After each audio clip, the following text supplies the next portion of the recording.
for taking the time between lectures to answer a few questions. No problem. Thanks for having me. Sure. So Garrett, you're a clinician, a lecturer, and co-founder of VETgirl. When someone on an airplane asks you, what do you do? What do you tell them? Tell them I work at Home Depot. Because the last thing I want is them to ask me veterinary questions. But in all seriousness, I do tell them I'm a veterinarian, and I tell them an emergency room veterinarian. And I think most people understand what an emergency room doctor does, and they can sort of extrapolate what emergency room medicine then is in veterinary medicine. Let's say that you could go back to vet school to your old self. What's one piece of advice that you would tell your old self? It's hard, and I've thought about that a lot, not only with vet school, but college. And the easy answer is to say, have more fun. Study less, party more, hang out more. I went to veterinary school in Philadelphia, so enjoy the sounds and sights of Philadelphia, the good restaurants. Yeah. In reality, we do what we do for a specific reason. So I worked hard to get to where I wanted to be, which is eventually residency and board certification.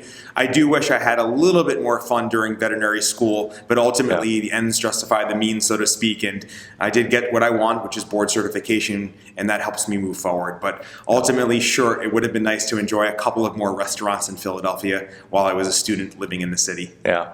Were there any times along the way, either positive or negative, that were pivotal times that have led you to where you are today? I think some of the hardest times veterinary students face in veterinary school is understanding that you may not be the top A student anymore. To get into veterinary school, many of us worked very hard in high school and in college, and we were the A students. Yeah. And we never really failed at much at all. Then you get to veterinary school, and my first C in anatomy was a big shock. I wasn't really ready for that. Yeah. And so I think understanding that it's okay not to get an A in everything, but to keep working hard was a lesson that I had to learn very quickly, and has helped me in my future as well in practicing medicine, especially in emergency medicine. You may not get the answer right away. You may have to keep working at it within your case in order to get to that final endpoint, which is the answer to save the patient, to get the diagnostic and diagnosis results. Mm-hmm. Being an ER clinician, sometimes get overwhelmingly busy. When you're feeling overwhelmed or overpressured, what's something that you do that just helps alleviate the pressure of the situation?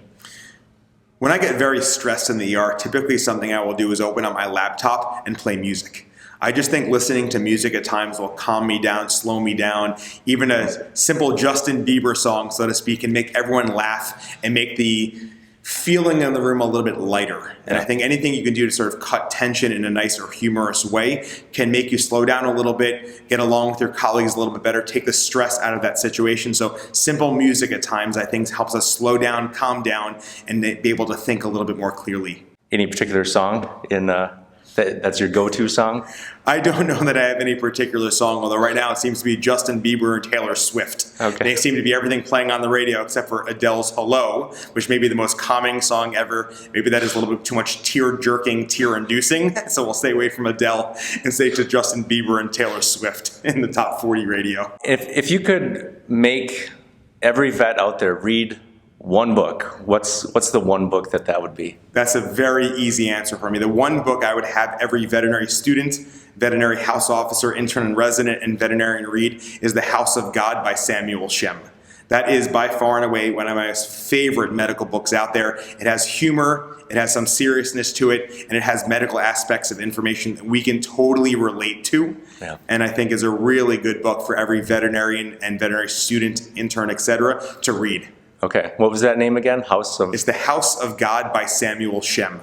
What's your favorite movie? My favorite movie of all time is Mr. Baseball with Tom Selleck.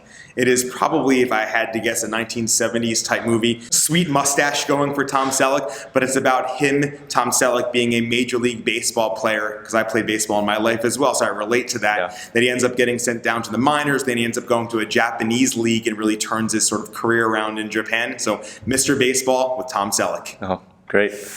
Well, Garrett, thanks again for taking the time to answer a few questions today. Thank you so much.